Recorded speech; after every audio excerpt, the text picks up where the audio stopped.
Bonjour bien-aimés, alors le message que le Seigneur m'a mis à cœur à ce jour concerne la prostitution spirituelle. Alors vous avez devant vous une image tirée d'un sondage où plusieurs personnes, donc hommes et femmes, ont donné leur avis, donc où ont été recueillis leurs propos concernant le domaine professionnel. Alors qu'êtes-vous prêt à faire pour réussir?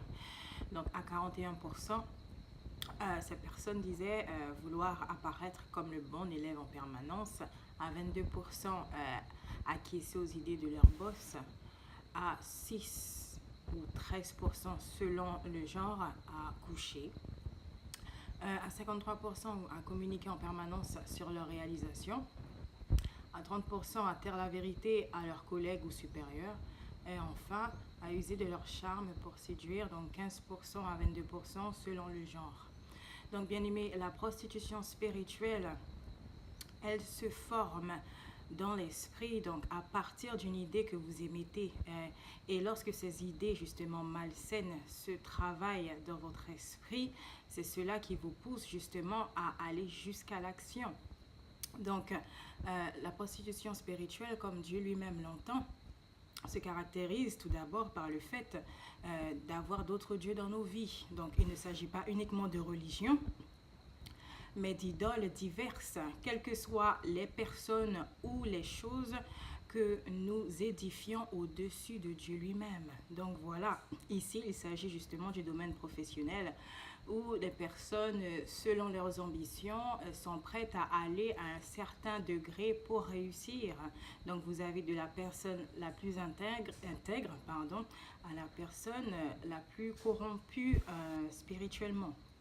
Donc, bien aimé, il est important de comprendre que dès lors que vous prenez conscience de ces choses, Dieu lui-même peut les effacer, peut justement faire que vous soyez délivrés de ce genre de choses, parce que ce sont l'esprit de justement séduction, l'esprit de prostitution, c'est un esprit donc démoniaque qui n'est pas de Dieu.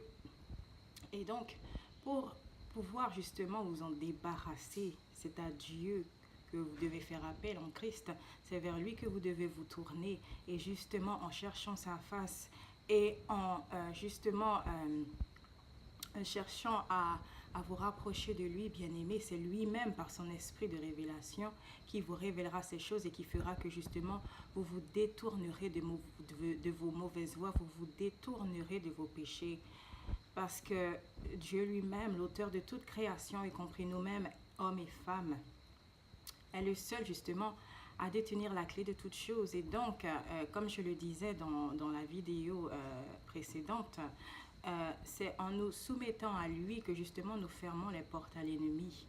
Parce que Dieu, par les instructions qu'il nous donne dans la Bible, nous enseigne toutes choses, nous révèle toutes choses. Et son esprit qu'il nous envoie, justement, son esprit saint, est celui qui nous rappelle toutes choses, est celui qui nous enseigne, qui nous révèle toutes choses. Et donc, il est le consolateur, il est l'enseignant par excellence. C'est à lui que nous devons justement nous soumettre.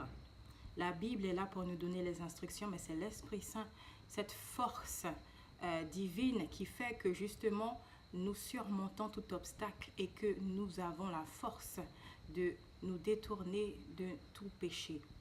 Alors, bien aimé, encore une fois, la prostitution spirituelle, comme Dieu l'entend, c'est tout simplement lorsque nous nous détournons de nos voies, de ces voies, lorsque nous choisissons d'appliquer nos propres opinions, nos propres idées, que nous décidions de suivre nos propres projets, nos propres plans, et ce, quel que soit le domaine, sans le consulter. Et comme il est également mentionné dans la Sainte Écriture, et je le disais encore dans la vidéo précédente, malheur à celui qui fait des alliances sans me consulter. Parce que dès lors que nous nous détournons des commandements de Dieu, nous donnons des portes, nous donnons justement accès à l'ennemi dans nos vies.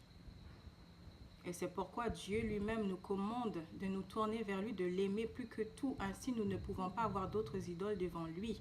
Ainsi, nous ne pouvons pas pécher contre lui, nous-mêmes et notre prochain bien-aimé.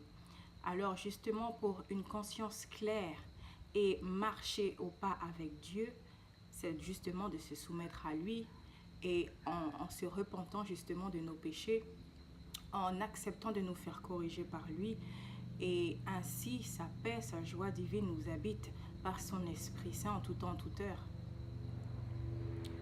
Et donc, la vie éternelle nous est accordée. Voilà. Que Dieu vous bénisse et à très bientôt.